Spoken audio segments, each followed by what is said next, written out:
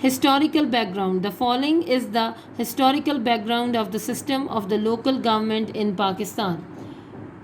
Viceroy Lord Ripon's system of local governments. Viceroy Lord Ripon enforced the local government system through an act in 1884 in South Asia and established local boards at district and tehsil levels. Their responsibility was to solve the problems of local people, but these institutions failed to solve the problems because they had neither the powers nor the financial resources. President Ayub Khan's basic democracy system. President Ayub Khan issued an order for basic democracies on 27th October 1959, which introduced a system of local government in Pakistan. It was called Basic Democracy System. Its main aim was to transfer the power at the lower level through their own representatives. This system could not bring any substantial changes and came to an end. The system of local governments was not even successful in the Bhutto regime. General Ziaul Haq's local government system. When Ziaul Haq came to power, the local government system was enforced again and the elections of local governments were conducted twice. This system was established on a firm basis and it kept on progressing step by step, but the majority of people could not get reasonable benefit from this system.